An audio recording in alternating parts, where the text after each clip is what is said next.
What if saving the planet means giving up on economic growth? That's the trade-off now confronting governments, investors, and voters worldwide. Because the global economy is at a crossroads, where the urgent fight against climate change is clashing with economic growth ambitions. On one hand, the world has never been more serious about climate change. More than 145 countries that together account for roughly 77% of global greenhouse gas emissions have now set or are exploring net zero goals for the coming decades. Cutting pollution has become a global priority, not just for preserving the environment, but for public health, energy security, and long-term economic stability. But there's a problem. The quickest way to cut emissions is to reduce the activities that produce them. This means using less coal and gas power, steel and cement, aviation, shipping, fertiliser, petrochemicals, and even parts of industrial agriculture. And shrinking those sectors comes with a cost. They're some of the largest employers and biggest sources of exports in the world. So, if you shrink them too quickly, you're not just reducing emissions. You're also cutting jobs, wage growth, and the pathways people use to climb the income ladder.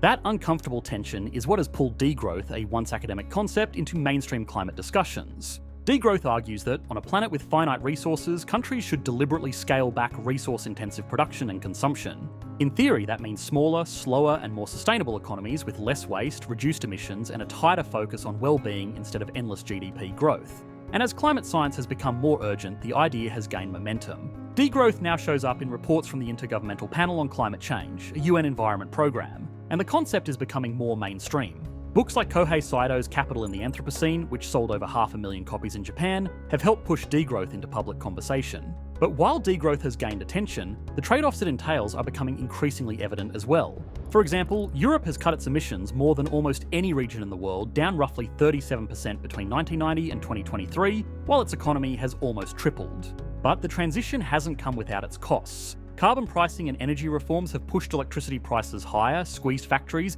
and contributed to protests like France's Yellow Vest movement. Japan shows that you can run one of the lowest emission economies among advanced industrial nations and still face decades of weak growth because of deeper structural issues like a rapidly aging population, low birth rates, and persistent deflation.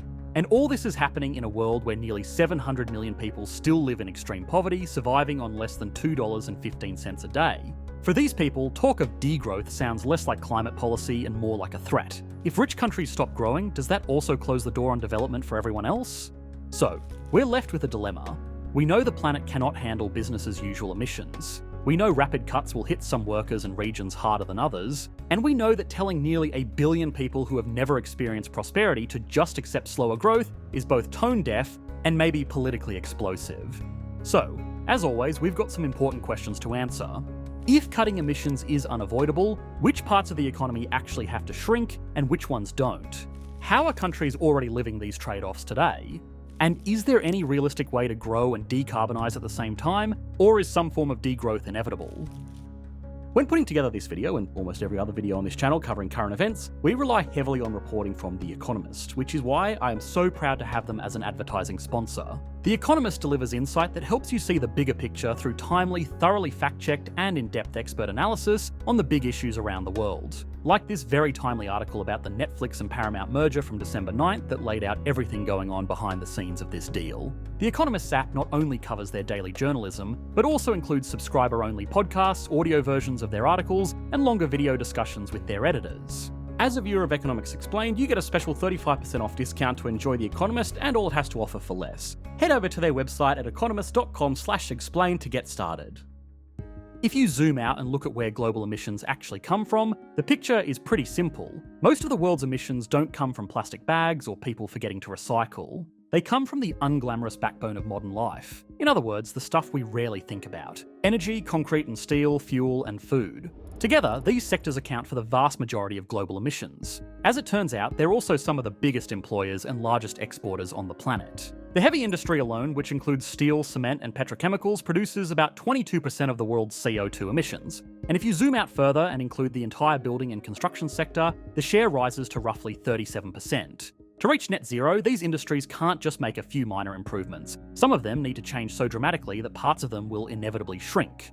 Take electricity. If the goal is to fully decarbonise, the world has to move away from coal and gas and toward renewables. On paper, that sounds straightforward. Until you remember that, in many places, those fossil fuel plants are actually the economic anchors of entire regions. When a coal plant shuts down early, it's not only workers who lose their jobs. Contractors also lose work, the local tax base shrinks, and the towns built around that plant start to hollow out. We can watch that tension playing out across the world in real time. In the US, coal-heavy states like West Virginia and Wyoming face steep job losses as mines and plants scale down. In India, coal still puts food on the table for millions of workers. And in South Africa, where 80% of electricity still comes from coal, rolling blackouts are already a warning sign of how fragile the system is. In places like these, shutting plants down too quickly risks destabilising an entire region. And yes, the energy sector as a whole is still growing. Today it employs around 76 million people, with more than 5 million new jobs added since 2019. But that growth doesn't land where coal plants are closing. New energy jobs cluster around manufacturing hubs, grid infrastructure and clean tech supply chains, often far from the regions built around fossil fuels. So even if renewables look cheaper on paper, the real-world transition is far from smooth. Steel and cement, which account for 14% of the world's CO2, are even tougher to decarbonise. The problem is that, unlike many other sectors, they rely on both massive heat inputs and chemical processes that release CO2, no matter how efficient the factory becomes. For example, turning limestone into cement clinker releases about 0.6 tonnes of CO2 for every tonne of cement produced. To put that into perspective, producing enough cement to fill an Olympic-sized swimming pool generates emissions that roughly match the annual footprint of a town of about 700 people. So until cleaner technologies scale, and we're not even close to that yet, cutting emissions in those sectors often means producing less cement and steel. And this has concrete human consequences. The world now uses about 4.2 billion tonnes of cement per year. Cut that supply and the effects cascade. First, housing projects stall, then roads and bridges get delayed, and before long, contractors start laying people off and jobs quietly disappear from supply chains. In less developed countries, this has an even bigger impact. Many are still in the middle of building the basics, anything from housing and hospitals to power plants and roads. So when materials become harder to get, that stalls the infrastructure that's supposed to unlock jobs, incomes, and higher living standards in the first place. Aviation and shipping, there are still no cheap, scalable, zero-carbon fuels ready to replace kerosene or bunker fuel at global volumes. So cutting emissions in these sectors today requires things nobody wants, like flying less. Right now, the world operates roughly 35 million commercial flights, and the biggest emissions come from long-haul routes that tie economies together. If we pull those back, we reduce emissions, yes, but the effects compound quickly. Some routes will disappear altogether, there will be fewer connections, and the flights that remain will become more expensive. Shipping is no different. More than 80% of global trade moves by sea, powered largely by heavy fuel oil, one of the dirtiest fuels in the world. Cleaner alternatives exist, but they're still too expensive or not available at scale. So cutting shipping emissions today mostly means shipping less stuff, which raises prices not just for luxury items, but for essentials like food, medicine, and building materials. That hits developing countries the hardest, as they rely on maritime trade for the basics. For them, higher costs or disrupted routes hit food security, access to medicine, and economic stability directly. And then there's agriculture. On the farm alone, emissions from livestock methane and fertiliser applied to soils make up almost 12% of global greenhouse gases. But once you factor in everything that brings food from the field to your plate, the entire agri-food system is responsible for roughly 1/3 of global emissions. The problem is that cutting these emissions almost always makes food more expensive. However you do it, using less fertiliser, raising fewer animals, or changing how farms operate, food costs rise, and no government wants to be blamed for making groceries unaffordable. It's true that precision agriculture, regenerative farming, and methane-reducing cattle feed all show promise in reducing emissions. But for now, they're still in early development, unevenly deployed, and not yet capable of delivering large-scale emissions cuts without higher costs. So this is the core dilemma. Short-term affordability is at odds with long-term environmental stability, and we've already seen what this looks like in practice. In Europe, tighter carbon pricing helped cut emissions dramatically, down roughly 37% between 1990 and 2023. But the transition came with a price. Higher carbon prices pushed up the cost of energy, and that pressure landed hardest on industries that depend on cheap electricity to stay competitive. And yes, Europe's economy still tripled during this period, but that headline number hides something important. A big part of Europe's emissions drop came from shifting heavy industry abroad. The EU still consumes huge amounts of steel, cement, and chemicals. It just produces fewer of them at home. So those emissions didn't disappear. They were just outsourced to countries like Turkey, India, or China, where production is often dirtier. Now, in rich countries with diversified economies, some of the changes that come from reducing emissions are manageable. A shrinking coal sector in Denmark or the UK, for example, can be absorbed by service industries, tech, finance, or renewables. But in middle and low-income countries, it's a completely different story. Globally, about 8.5% of the world's population still lives in extreme poverty. Billions of people rely on jobs in the very industries that climate policy says need to shrink. And for them, any decline in activity is a direct hit to wages, food security, and economic mobility. So, yes, the world needs to decarbonise quickly, but the mechanics of doing that means some sectors will shrink, at least for a while, and many economies aren't ready for what that actually looks like. Some countries are already living different versions of this dilemma, and their experiences show just how delicate the balance between climate and growth really is. Let's look at a couple case studies. Take Japan, for example. The country runs one of the most energy-efficient economies in the developed world, with per capita emissions far lower than those in the US, Canada, or Australia. Japan has also cut its overall emissions to their lowest level since national tracking began in 1990, even with a large population and a major industrial base. In other words, Japan already looks like the kind of low-carbon society many countries say they want to become. So, let's look at the other side of the scale, Japan's economy. Japan has now lived through 3 decades of weak economic growth. Since the mid-1990s, wages have barely budged once you adjust for inflation. On its own, that's a slow grind, but paired with fewer stable career paths for younger workers, the pressure starts to build. And as the population ages, that pressure only compounds further, with fewer workers carrying more of the load. It's true that Japan's economic challenges have nothing to do with its emissions profile, but Japan's trajectory does show that running a low-emission, highly efficient economy doesn't automatically guarantee dynamism, rising wages, or upward mobility. So, let's look at our second case study. Because if Japan shows environmental success with economic stagnation, Costa Rica shows environmental success with economic opportunity. Instead of shrinking its way to sustainability, the Central American country built an economy around it. In the 1980s, Costa Rica faced severe deforestation and environmental decline, but instead of doubling down on extractive industries, it reversed course. It restored its forests, which now cover more than 50% of the country, up from around 21% in the 1980s, and it turned environmental protection into the backbone of its tourism economy. But it didn't stop there. It also shifted almost entirely to renewable electricity, with over 98% of its energy coming from hydropower, wind, and geothermal resources. Tech firms and service employers were drawn to its political stability and clean energy infrastructure.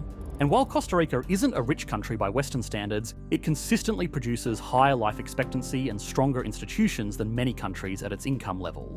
So yes, with early investment and the right strategy, you can grow and get greener at the same time. But, and this is important, Costa Rica is a small country with unique advantages: abundant hydropower, political stability, and a strong service economy. Not every nation has those conditions. So you can't simply copy and paste Costa Rica's model onto India, Nigeria, or Vietnam and expect the same outcome. While Japan and Costa Rica sit at opposite ends of the spectrum, most of the world sits somewhere in between. The majority of countries are trying to transition fast enough to avoid environmental disaster, but slowly enough to protect workers and the industries their economies rely on. And that brings us to the big question: is there any path where the world can get cleaner without getting poorer?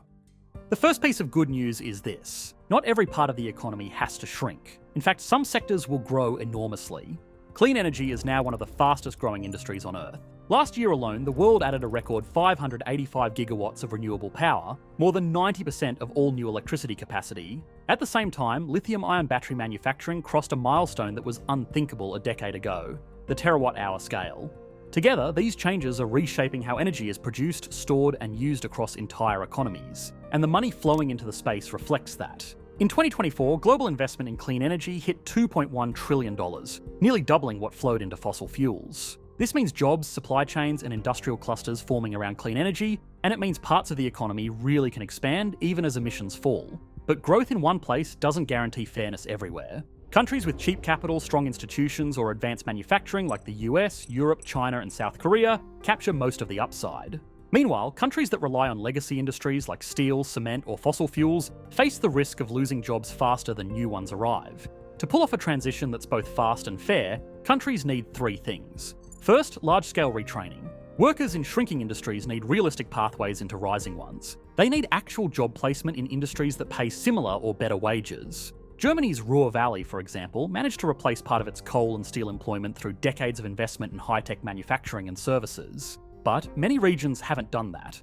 The second thing we need is targeted investment. The most successful transitions happen when governments concentrate clean energy spending in specific places, so entire new industries can take root at once. When manufacturing, infrastructure, and suppliers grow side by side, they create entire local job ecosystems. That makes it far easier for displaced workers to retrain, switch roles, and stay put instead of starting over somewhere else.